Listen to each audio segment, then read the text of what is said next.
Bueno, simplemente les doy buen día primero a todas, todos y todes. Les damos la bienvenida a un nuevo seminario del Instituto de Estudios en Ciencia, Tecnología, Cultura y Desarrollo de la Universidad Nacional de Río Negro. Como les contamos siempre, este espacio pretende ser una oportunidad para que tantos compañeros, investigadores como invitados externos compartan sus trabajos quizá ya publicados y sobre todo en curso, ¿no? Para abrir debates, aportar, dialogar. Así que les invitamos a todos los y las que estén presentes a contactarnos en caso de que estén interesados en aprovecharlo. La presentación de hoy está a cargo de la magíster Marielina Estebanés y va a presentarnos sus avances en un proyecto regional referido al estudio de los procesos de producción, acceso, difusión y uso de conocimientos científicos y técnicos que se relacionan con la atención sanitaria del COVID-19. Marielina es socióloga, está especializada en sociología de la ciencia y análisis de políticas científicas y tecnológicas. Realizó estudios de posgrado en la Universidad de Buenos Aires, es magíster en política y gestión de la ciencia y la tecnología, y la Science Studies Unit de la Universidad de Edimburgo, en Escocia. Es presidente de Redes, una institución que gestiona el Centro de Ciencia sobre Ciencia, Desarrollo y Educación Superior, y es titular de la Cátedra de Sociología de la Ciencia en la Facultad de Ciencias Sociales de la Universidad de Buenos Aires. Así que, Marielina, ahora sí, te damos la palabra. Bueno, muchas gracias a ustedes por invitarme a compartir este proyecto en curso y algunas evidencias iniciales. Este proyecto, en realidad, es un proyecto que, como todo lo que ocurrió el año pasado, a la par del surgimiento de la pandemia, nos encontró a todos los investigadores en el campo CTS con muchas herramientas para poder repensar los temas. Y tanto es así que, bueno, nosotros, digamos, en este proyecto aprovechamos una línea de trabajo en Sociología de la Ciencia de la UBA y del Centro Redes que tenemos hace muchos años, para especificar un poco una serie de temas y problemas sobre la relación entre ciencia y sociedad y los flujos y usos y aplicaciones de conocimiento entre estos dos ámbitos para focalizarlo a este objeto y este problema nuevo que era el COVID-19. Entonces, ese redireccionamiento, vamos a decir así, de una línea de investigación se convirtió en un proyecto sobre los procesos de producción, acceso, difusión y uso de conocimientos científicos y técnicos relacionados con la atención sanitaria del COVID-19 en una selección de instituciones hospitalarias. O sea, hicimos foco en estas distintas instancias o prácticas relacionadas con el conocimiento científico sobre COVID-19. Tomamos en principio la idea de flujos, que ahora después voy a determinar un poquito más, un concepto flujo de conocimientos que es muy común dentro de la literatura CTS, sobre todo los estudios de economía de la innovación, y nos focalizamos en los conocimientos relacionados a un mundo de práctica muy particular, que es la práctica sanitaria, que no es que no ha sido tema CTS, pero lo ha sido a veces en un sentido muy distinto de lo que nosotros empezamos a interesarnos en este recorte. Ahora nosotros miramos la atención de pacientes, o sea, los profesionales que están directamente atendiendo pacientes COVID. Estos profesionales, sí, su labor, su formación, su estudio como objeto ha sido tema de otros campos del conocimiento, los estudios de profesiones, los estudios de sociología de la salud. Nosotros lo que queremos hacer es mirar ese mundo desde otra óptica.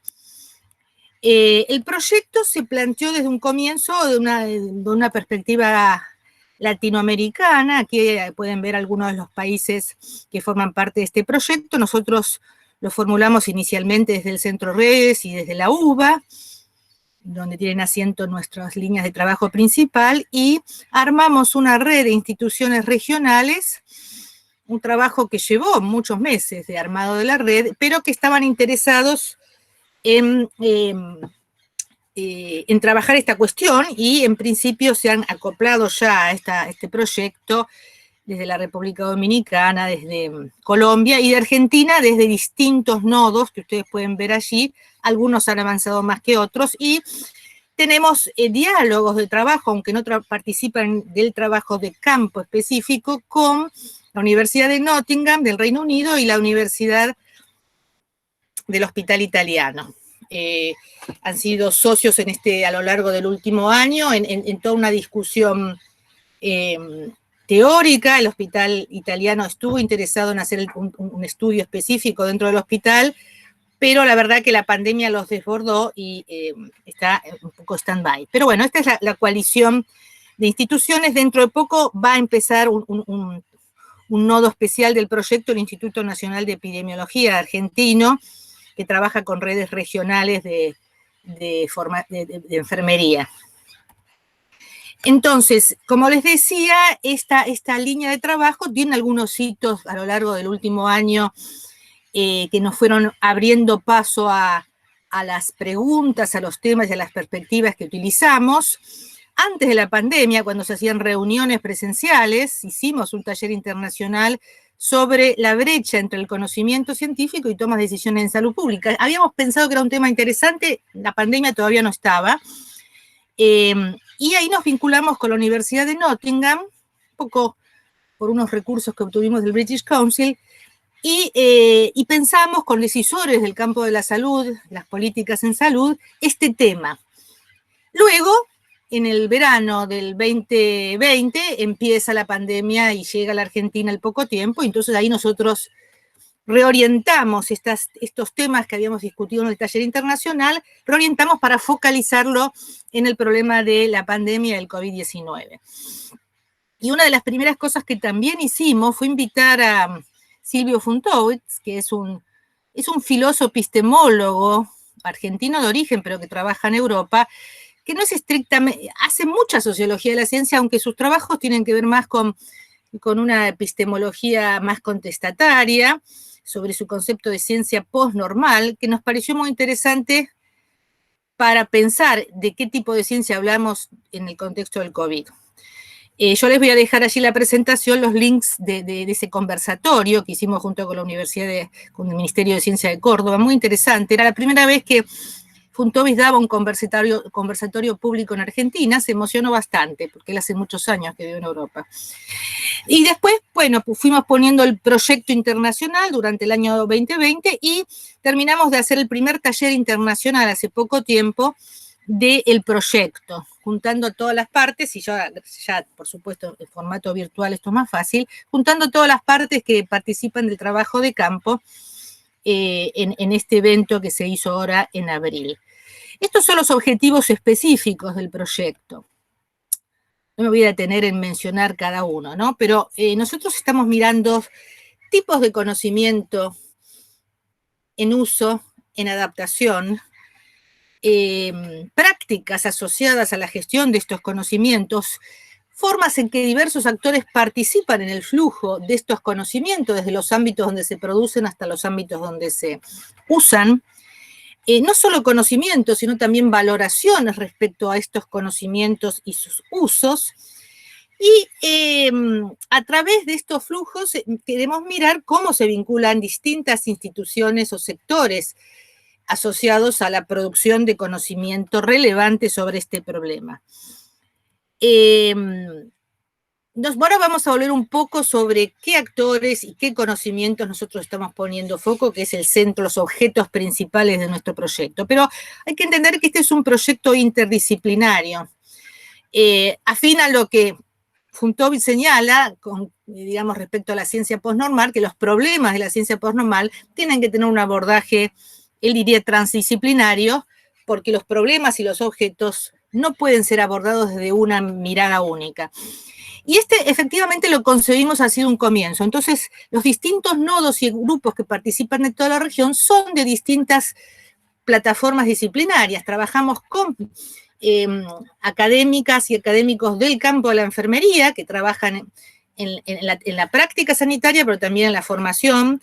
Trabajamos con grupos ETS, obviamente, los principales son el de Argentina, el nuestro y el de Colombia. y trabajamos también con personal del área de la salud pública. Entonces, este diálogo entre especialidades nos parece importante para la concepción de este proyecto. Entonces tiene un mismo protocolo metodológico que hemos desarrollado a lo largo del año, lo testeamos y lo pusimos en funcionamiento, que se aplica en distintos países, y un esquema de análisis que estamos empezando recién ahora a analizar los datos, que abreva en distintas líneas teóricas que les voy a listar y mencionar más adelante. Nuestras unidades principales donde nosotros vamos a buscar a nuestra población son los hospitales de distintas ciudades de estos países o las redes de profesionales en la enfermería que se capacitan, y principalmente nos ocupamos de indagar todos estos temas en personal de enfermería que atiende COVID-19. O sea, ese es nuestro universo, ¿no? Directamente, no indagamos en general a las enfermeras y los enfermeros, sino los que ya están trabajando. Entonces, cada equipo local del proyecto realiza el trabajo de campo con el mismo protocolo metodológico, analiza el caso del país y luego hacemos un análisis comparativo amparados por este protocolo común, ¿no? Obviamente el contexto pandémico nos dio un fundamento importante para avalar este proyecto, que tiene, digamos, un proceso complejo porque en todos los países ha debido pasar ámbitos comités de ética, que ustedes saben que en el campo de la salud son importantísimos, y no se puede hacer ninguna investigación dentro de un hospital que no pase por el comité de ética. Esto es un capítulo aparte que puso muchas trabas y hubo que retocar y hacer muchas cuestiones, pero hicimos todo ese tránsito.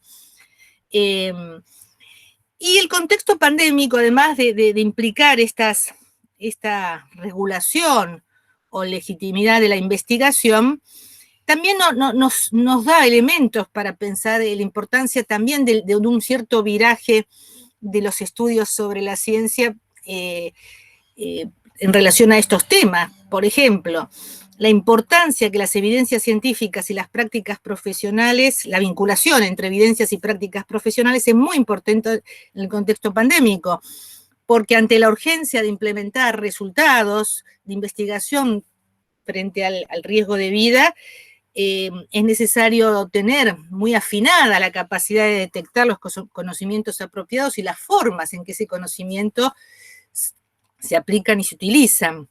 Pero a la vez es un conocimiento escaso el que se tiene, y cada año que pasan las variedades de los virus y las formas en que estos se expresan en la población van cambiando. Entonces no se trata del conocimiento que usualmente se tiene en la práctica médica, que es un conocimiento estabilizado y testeado en sus formas de traducción en protocolos médicos a lo largo de años. El problema actual de las vacunas es un ejemplo de eso. Entonces, el conocimiento es escaso y se produce a la par en que se desarrolla la pandemia, es lo que concebimos como ciencia postnormal, es un poco la idea que asociamos a esto, y entonces la mirada más en detalle de qué es lo que pasa con esta particularidad de este conocimiento que atiende a la salud es muy importante. Otro elemento importante es el tema de la profesionalización de la enfermería. Nos focalizamos en esta profesión, que es una profesión bastante poco trabajada desde los estudios CTS. Históricamente ha sido la profesión médica, un poco la atención mayor, pero también es cierto que en otros campos el tema de la enfermería siempre es más marginal, se considera una profesión muy subordinada. No pasa eso en todos los países. Por ejemplo, en el Reino Unido nosotros dialogamos con los grupos CTS y de enfermería de allá, y allá tienen condiciones de profesionalización muy importantes, y esto hace una diferencia, el modo en que uno piensa el acceso, el uso y la aplicación de conocimiento científico en esta profesión. Entonces, acá en Argentina es un tema de interés trabajar en pos de una profesionalización de la enfermería.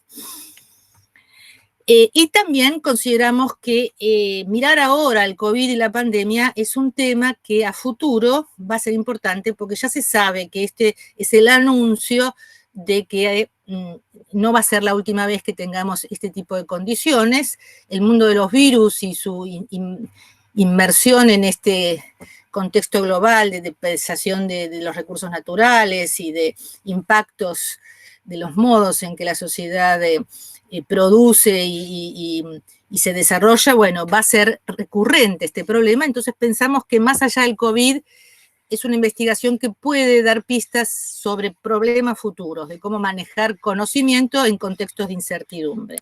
Como les decía, nosotros ensamblamos distintas líneas teóricas.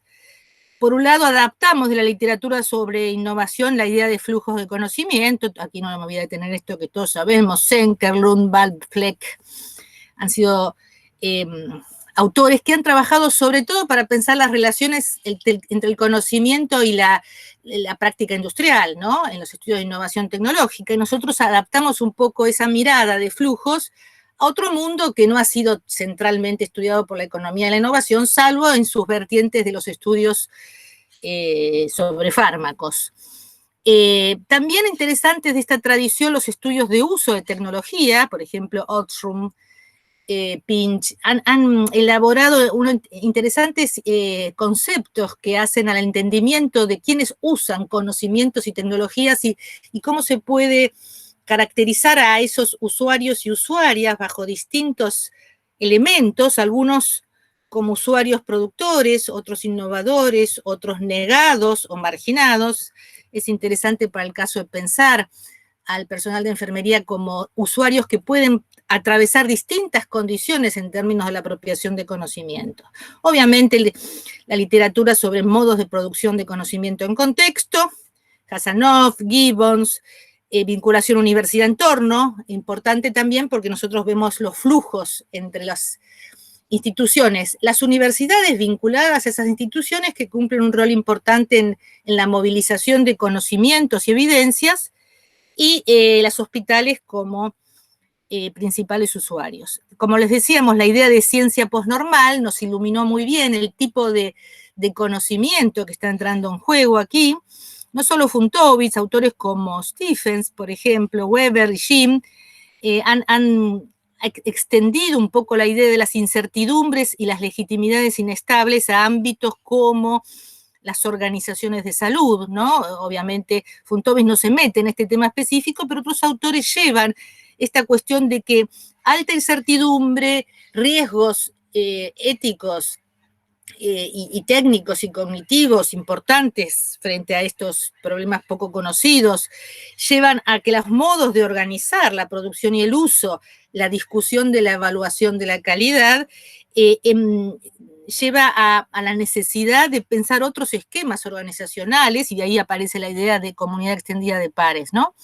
Nosotros pensamos a la enfermería como un actor que debe ser parte de la comunidad extendida de pares, en el sentido de debe participar también en estos procesos multidireccionales que tienen que ver con la producción y uso de evidencias preliminares o en procesos sobre los procesos de COVID. Ni que hablar también de otros estamentos profesionales sanitarios, pero bueno, nuestro foco ahora es la enfermería. Y hay toda otra tradición de las ciencias de implementación, que es más común en el campo de los estudios de la salud, que justamente miran todo este tránsito de conocimientos entre distintas instituciones y expertices de practicantes y que hacen que ciertas evidencias se vayan convirtiendo a través de determinados procesos en elementos y recursos de uso, como se dice, implementación en las prácticas de salud. Esto le llaman la implementación, ¿no? Las ciencias de la implementación es un enfoque que es propio de otros campos. Nosotros lo traemos aquí porque justamente nos ayuda a enriquecer la mirada CTS. Entonces, nosotros pensamos desde este aparato conceptual que hay tipos de conocimientos y tipos de uso, en principio muy relacionados a la práctica sanitaria. Aquí está listado de las formas que a priori entendemos, que luego lo hemos convertido en nuestros instrumentos de trabajo de campo, ¿no? En esta práctica convergen conocimientos teóricos sobre la enfermedad, prácticos sobre cómo ejercer la práctica clínica, instrumentales, operar dispositivos, psicosociales relacionados con los pacientes, experienciales del propio paciente que son comunicados al personal sanitario, y también usos diversos que tienen que ver con el tratamiento, la prevención, la aplicación de protocolos, la investigación. Hay otras categorías también interesantes cuando le decía de los tipos de usuarios, ¿no? Nosotros, siguiendo Ostrom, pensamos en usuarios y usuarias, innovadoras, pasivas, activas, negados, usuarios negados, negados del discurso desde los ámbitos de poder, o sea, usan pero no pueden participar en las decisiones sobre uso.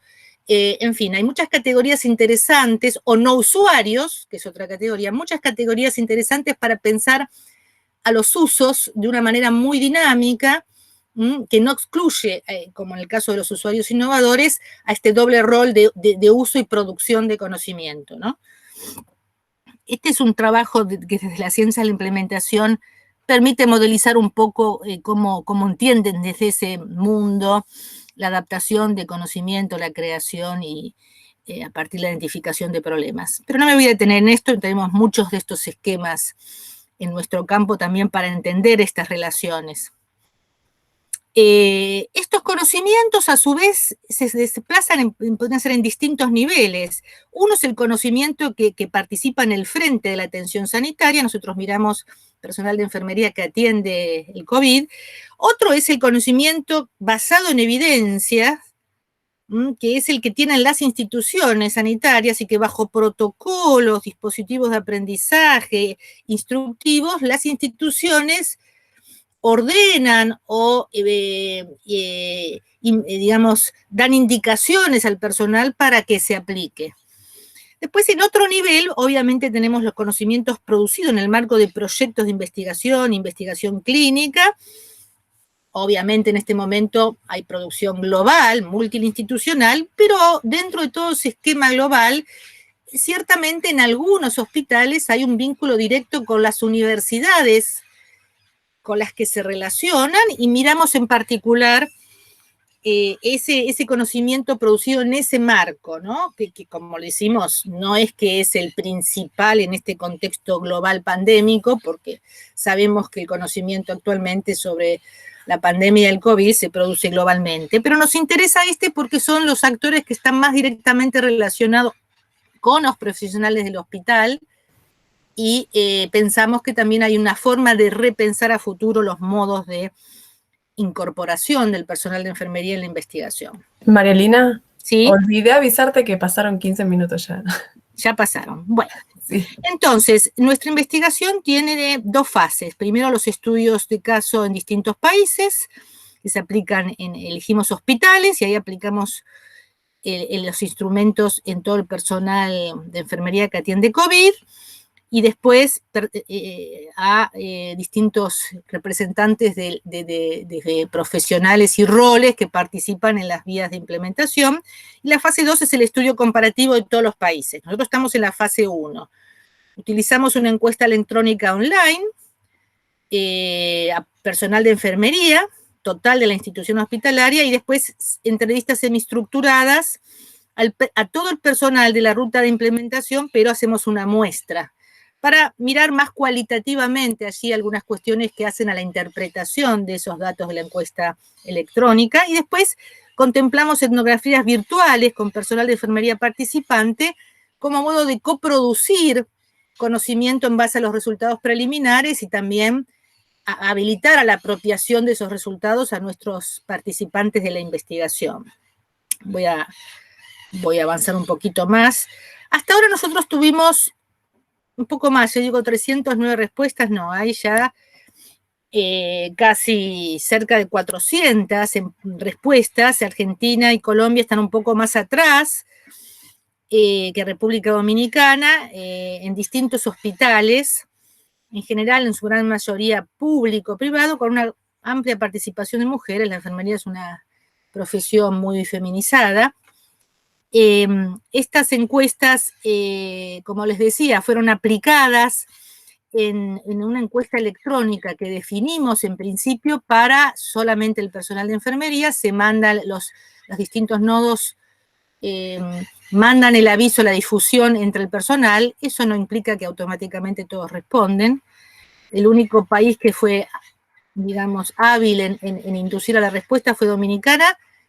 La verdad es interesante lo que hicieron, pero lo que tuvieron que hacer es ir a los hospitales y llevarle tablets, porque los enfermeros no tienen recursos suficientes para pagar el paquete de datos necesarios para hacer una encuesta electrónica en el celular.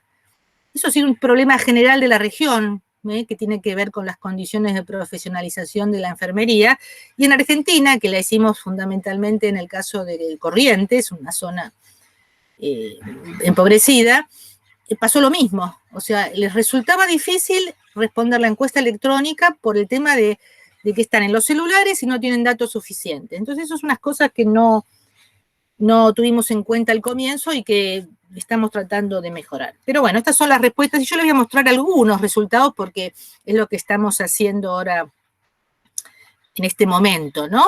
Por ejemplo, en esa encuesta electrónica, que hay unas 26 preguntas que tienen que ver con, obviamente, variables demográficas, pero también tipos de conocimiento, formas de acceso, dispositivos a través de los cuales obtienen esa información, canales institucionales, valoración respecto a esos conocimientos, el punto de vista propio de la utilidad de esos saberes, temas en los que acceden ese conocimiento. Cuando hicimos la encuesta no estaba el tema de las vacunas, porque fue el año pasado, este año deberíamos incorporar ese tema, ¿no? Y bueno, acá les muestro algunas tablas resultantes del procesamiento preliminar de algunos países, no importa el país. Pero bueno, como verán, las fuentes de información son diversas.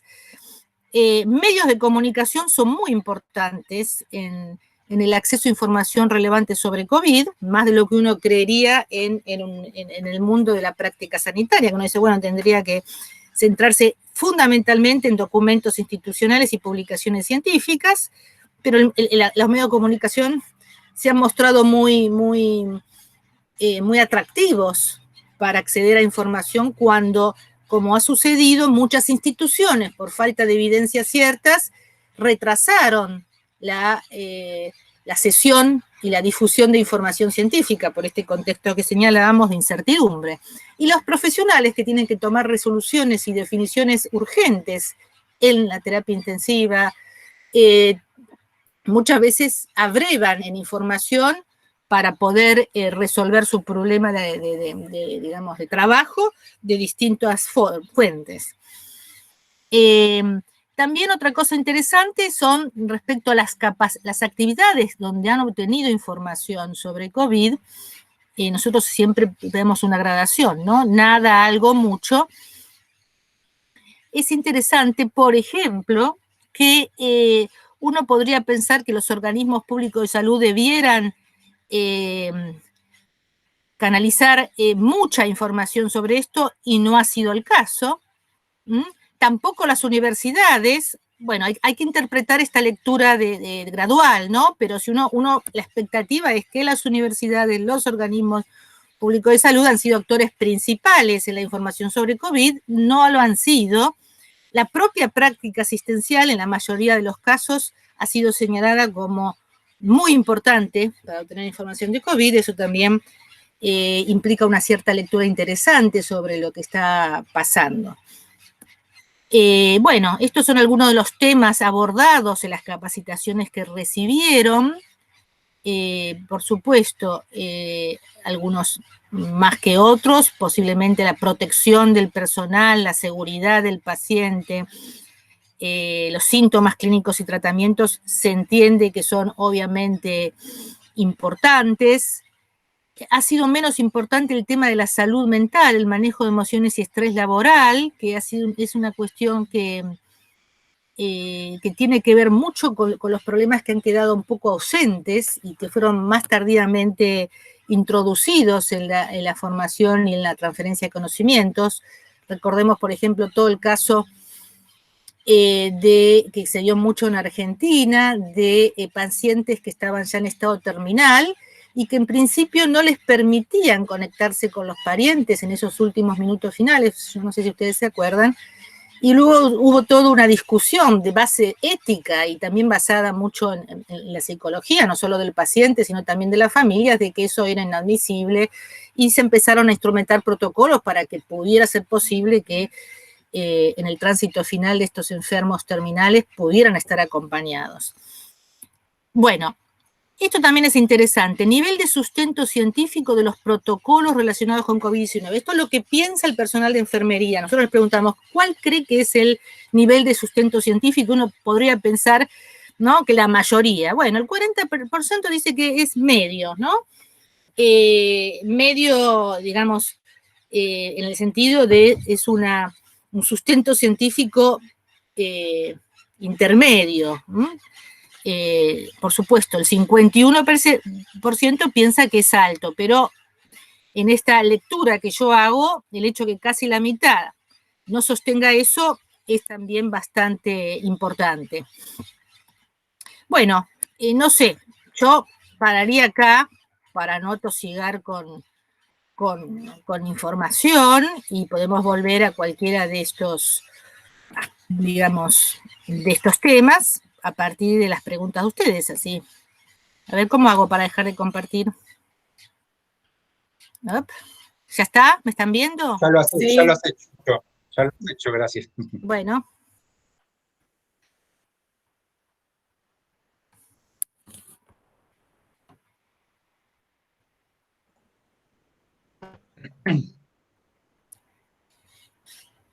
Perdón, que no podía abrir el micrófono. Gracias, María Elena. Bueno, muy claro. Nada.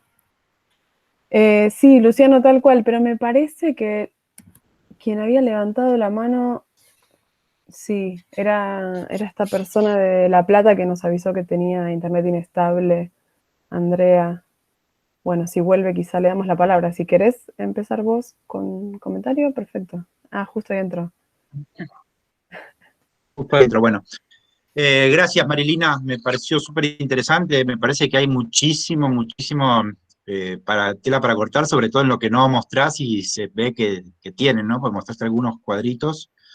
Pero bueno, el último, justamente que decías, me parece como muy llamativo, porque a ver, ahí habría que, o me gustaría a mí saber si tienen algún dato, porque habría que pensar qué consideran ellos, o los que respondieron, sobre evidencia científica, porque básicamente ahí tenés una torta mitad y mitad. Sí. Los que dicen mucho, podría decir, bueno, creen en la verdad científica revelada, ¿no?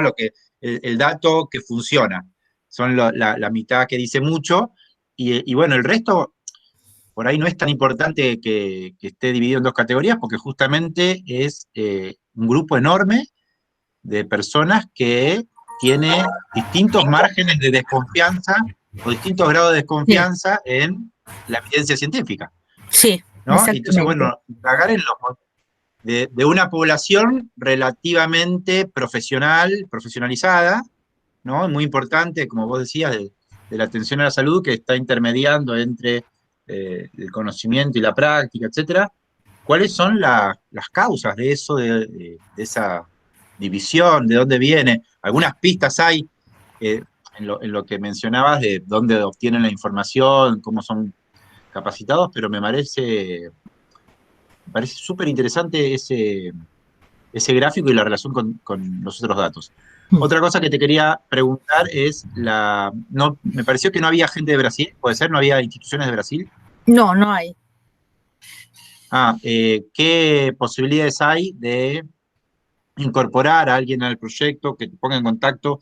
Porque justamente tenemos una chica trabajando con nosotros de Brasil que está trabajando temas muy asociados, así que por ahí te podría poner en contacto.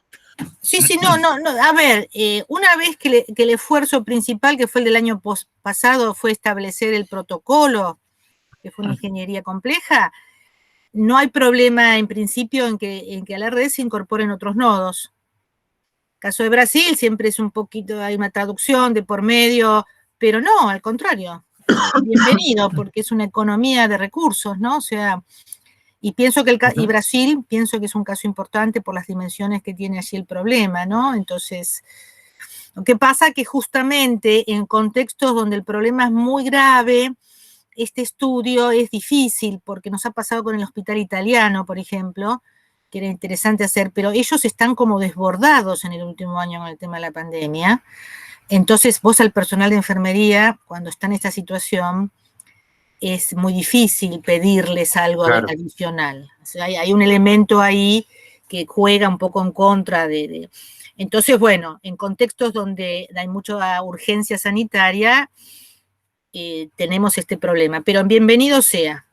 En el caso de lo que vos decís del tema de por qué está pasando esto con la representación de lo científico en el personal, después va a venir una tanda de entrevistas semiestructuradas, personalizadas, donde nosotros vamos a indagar un poquito más cualitativamente en estas respuestas.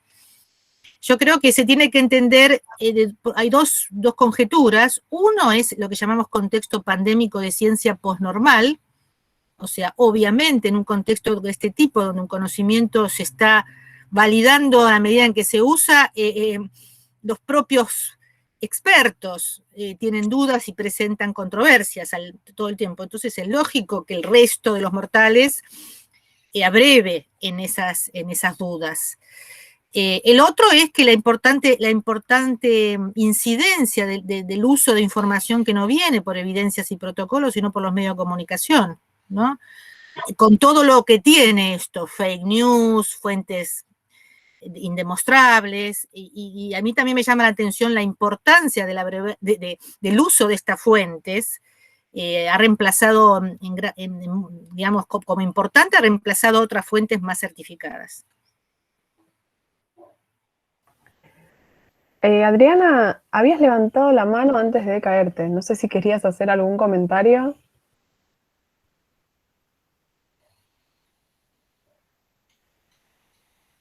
No sé si nos estás escuchando, Adriana Cabrera. Bueno, y... Sí. No, está bien, no, sí, se me fue la señal, pero no, está muy bien. Bueno, bueno, estás bien. Me pareció que habías levantado la mano. Sandra tiene levantada la mano.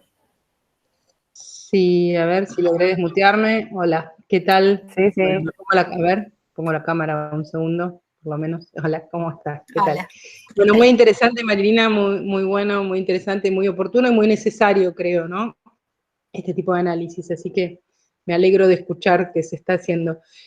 Bueno, muchas cosas me surgen, pero hay un punto que me resulta súper interesante, que es esto que vos dijiste ahora, retomaste al final, que es esto que registraron del uso, ¿no? del recurrir a las fuentes de los medios de comunicación, ¿no? Como fuente de información, y ahí, digamos, dos cosas me surgen, ¿no? Una, bueno, como una duda, si tienen hecho o si tienen pensado hacer, ¿no? De alguna manera, un relevado más detallado, decir, bueno, cuáles son, en ese caso, las fuentes más consultadas, en cada lugar será diferente, ¿no? Pero bueno, cuáles son las fuentes, o sea, si hay algún tipo cuál es el criterio de uso de esas fuentes, si hay algún criterio que tenga que ver con una supuesta seriedad de la información, o algún tipo de tratamiento, o con ciertos, o no, o responde simplemente a los hábitos informativos de las personas, digamos, y bueno, lo aplican en este caso también, ¿no? Eso por un lado, y además que la reflexión que me trae esto tiene que ver con algo que para mí es una preocupación, que es cuál es el papel que hemos cumplido y que estamos cumpliendo, ¿no? De las organizaciones de ciencia y técnica, las universidades, entre ellas, justamente en el papel de comunicar este conocimiento que se va haciendo, ¿no? O sea, con toda esta complejidad que esto implica, que tenemos, pero me parece que en muchos casos el papel ha sido bastante pobre, a mi entender, digamos, y bastante criticable, justamente porque es como que también se rompe, ¿no? Se ha roto la necesidad y la urgencia de información, ha roto los mecanismos tradicionales, ¿no? De difusión, la información, de dar a conocer cierto conocimiento y demás. Entonces, yo en particular pienso, y quería saber tu opinión al respecto, digamos, o sea, no me gusta generalizar, pero me parece que en general esto merece una reflexión crítica hacia dentro de las instituciones de ciencia y tecnología respecto a nuestra capacidad para responder a los problemas concretos de la sociedad e informar adecuadamente. Sí, totalmente. Nosotros registramos esto a partir de ese dato donde las universidades como fuente de las capacitaciones no tienen una participación destacada. Recordemos que es una encuesta cerrada, electrónica, acá no podemos indagar mucho tampoco sobre las fuentes de información en medios utilizadas. Pensamos que lo podemos hacer en la entrevista semiestructurada, podemos indagar ya más en detalle sobre esto que vos te preguntás, pero evidentemente hay un problema, es parte de nuestras hipótesis. Las universidades mantienen, digamos, un modo de en sus prácticas de producción y, digamos, de diseminación de conocimientos, digamos, más clásicas, y además también tienen yo pienso, sus limitaciones para entender a otras expertices, pues estamos hablando de personal de enfermería, posiblemente desde los sistemas científicos, de los ámbitos científicos, se sientan más cómodos de dialogar con el personal médico, con los médicos, y estos son los que se incorporan a los proyectos de investigación, y el personal de enfermería siempre sigue siendo marginado, ¿no? Entonces ahí hay una cuestión de poder y de reconocimiento de diversidad de saberes que tarda más en llegar a la universidad. Pero esto no quiere decir tampoco la otra cuestión naif de que cualquier conocimiento, entonces el conocimiento científico, es que estos profesionales tienen una capacidad cierta de incorporarse en investigación regulada, certificada y estricta, lo hacen en otros países, porque además disponen de un saber de la práctica importante. No quiere decir que es el conocimiento predominante. Debe ser el diálogo, digamos, debe ser un sector incorporado activamente, y esto no pasa, y gran parte tiene que ver con las culturas disciplinarias y científicas, ¿no? que marginan a veces a ciertos sectores. Y la propia también lógica de hospitalaria, de cómo estratifica el personal. Así que ahí hay tema para reflexionar. Yo creo que desde el ámbito de las políticas científicas también ha habido poca diseño de instrumentos para incorporar y captar y llegar a estos otros sectores productores de conocimiento y ayudarlos a fortalecer su base investigativa y científica.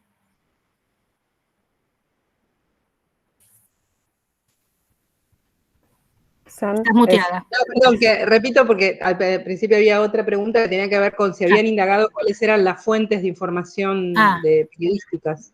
No, nosotros en la encuesta no preguntamos, pero yo te decía que a lo mejor en la encuesta, en la entrevista que vamos a hacer en una muestra, ahí podemos ampliar un poquitito más e incluir esta sugerencia, ¿no? De qué fuente, qué medio de comunicación que lo mencione, podríamos tener ahí un mapa.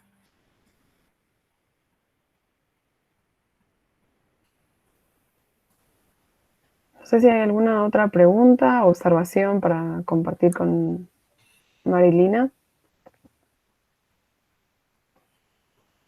A mí me interesa saber particularmente, justo con esto que traía Sandra a colación del rol de las universidades, si tienen pensado indagar, es decir, no solo profundizar en estas entrevistas, el rol que desde la perspectiva del personal de salud han tenido las universidades, sino de, bueno, acercarse a las universidades, ¿no? Analizar, si lo tienen pensado.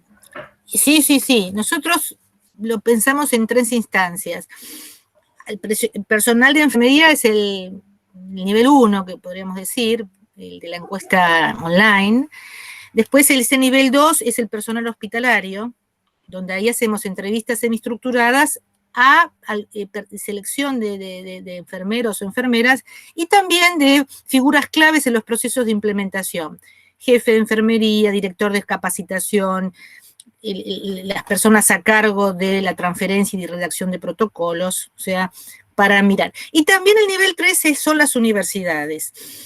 Según los hospitales, las universidades están más o menos cercadas, o sea, nosotros no ponemos como requisito que sea un hospital universitario, pero en gran medida los casos que tenemos, no en todos, pero en una buena medida, esos hospitales están vinculados a universidades. Entonces, en esos casos nosotros miramos las universidades, pero lo miramos de manera directa, no miramos al sector universitario como fuente de, digamos, diseminación de resultados al sector sanitario. Eso implicaría otro diseño metodológico.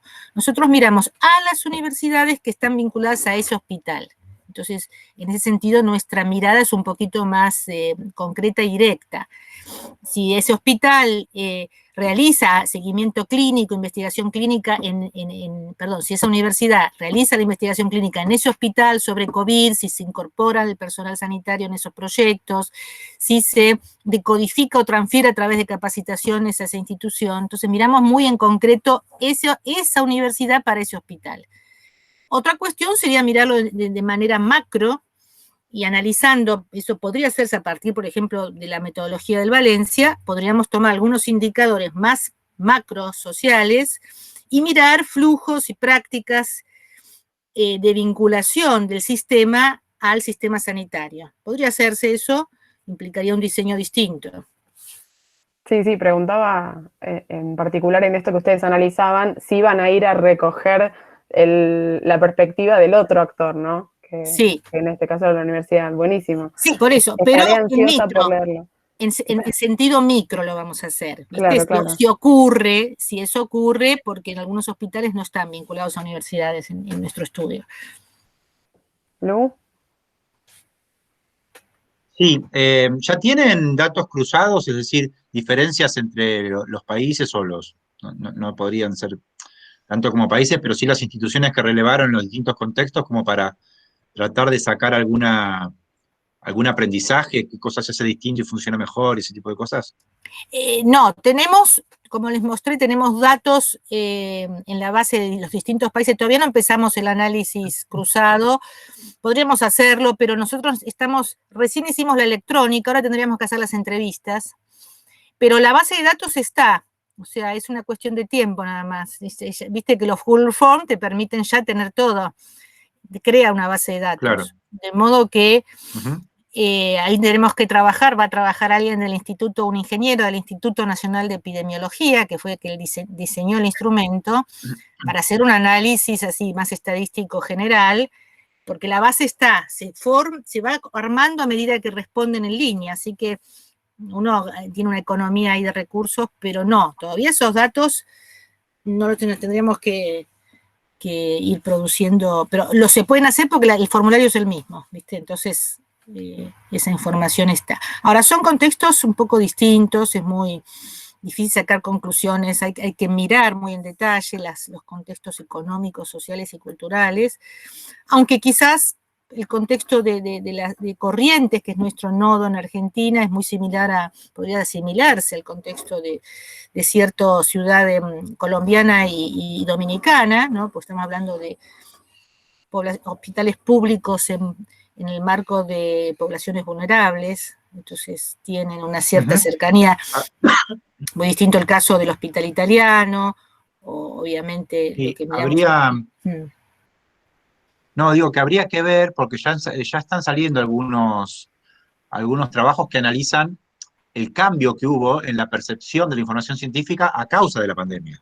Claro. Sobre todo, tuvo un impacto muy fuerte el tema de las vacunas, del debate que se estableció al principio, y ustedes están haciendo justo este estudio antes y todavía están completando.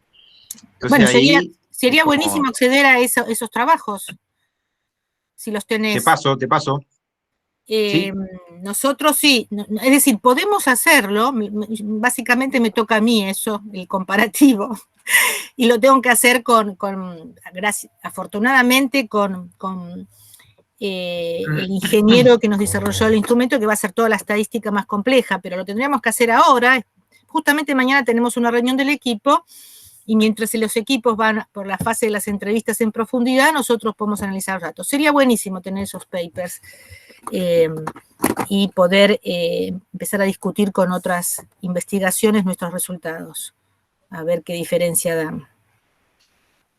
¿Han? Una consulta más, porque lo que no me quedó claro, tal vez lo dijiste al inicio, pero no entendí hasta cuándo es que va esta investigación, cómo es el proyecto, hasta cuándo es que va este proyecto, hasta cuándo sigue esta investigación, o en qué momento piensan hacer como una primera devolución así claro. trabajando. Mira, la verdad que los tiempos fueron muy difíciles de planificar y de seguir. Nosotros teníamos todo listo como para hacerlo el año pasado, antes que termine el ciclo alto de la pandemia, y no pudimos. Fue sumamente complejo por los comités de ética, la gente estaba metida en temas de la pandemia, los hospitales, así que recién empezamos este año a principios, cuando la pandemia no había empezado, y ahora empezó el segundo ciclo y se armó, y que medio que se paralizó a estos números.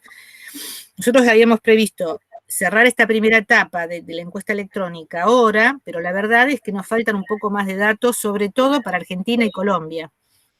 Dominicana está bien con 200 y pico de casos, pero Argentina con 60 y Colombia con 30 es poco. Entonces le vamos a dar un poquito más de tiempo los próximos meses, aunque cuando hay pico de pandemia es muy difícil que el personal de enfermería responda, ese es el problema. Y entonces nuestra idea es que durante todo este año vamos a tratar de ampliar un poquito más la base de la encuesta cuantitativa, pero vamos a empezar con la cualitativa, que es más en profundidad, seleccionamos a personas, les hablamos y indagamos estos otros aspectos. Así que pensamos que, y incluso, bueno, este nivel de las entrevistas se puede realizar en todos los estamentos del hospital, incluso se puede también avanzar hacia la segunda mitad de las universidades. O sea, nos va a llevar todo este año el trabajo de campo concebido de esta manera, como, no creo. Pero, por supuesto, como dice Luciano, a medida que empieza a haber evidencias, nosotros estamos, de hecho, hicimos un primer taller en abril, internacional, con gente de todos los países y también de Reino Unido, donde presentamos los primeros resultados, y ahora tenemos unos fondos de la agencia para hacer un taller presencial, que no sé si será en octubre. De modo que los resultados, hacia ahí tendremos que llegar con resultados mucho más avanzados. Nuestro horizonte es este año, todo este año. Y los preliminares es ya, nosotros preliminares estamos ya sacando, pero necesitamos un poquito más, porque, viste, 60 de un país es poco, porque lo vas dividiendo entre los estratos y al final te queda poco. Creo que el nivel ideal se alcanza a partir del 100, 100 y pico, de donde vos ya empezás a ver. ¿Y hoy por dónde podemos acceder a mayor detalle de la información? No sé si tienen algo ya publicado o...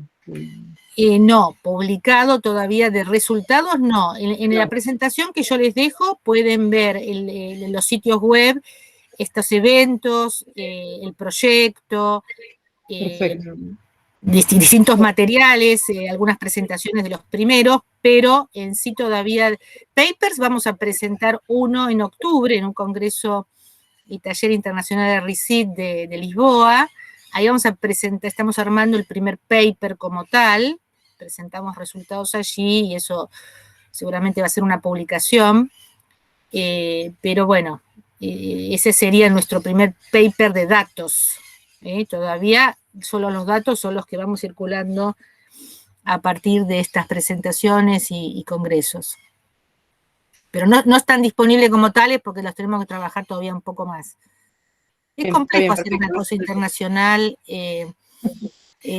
con grupos que trabajan de distinta manera y que tienen sus tiempos. Se lleva muchísimo tiempo la gestión de un proyecto de este tipo, ¿no? Ustedes lo deben saber con los otros proyectos. Entonces eso hace que los tiempos se dilaten. Sí, en este contexto más, ¿no? Saber con qué tiempos cuenta el otro. Bueno, si no hay más consultas, los inscriptos van a recibir la presentación, como dijo Marielina. Aquellos que necesiten un certificado, pídanlo al mail mismo en que se inscribieron, a copusi, copusi, mezclé eventos, acitecde, @unrn, Eduard, ahí donde están inscritos al seminario. Y bueno, si no hay más consultas, nos vemos dentro de 15 días, ¿no? Lunes a las 11 de la mañana.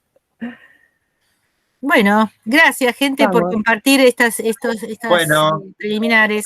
A vos, Marielina. No, gracias a vos, Marielina. Muy interesante.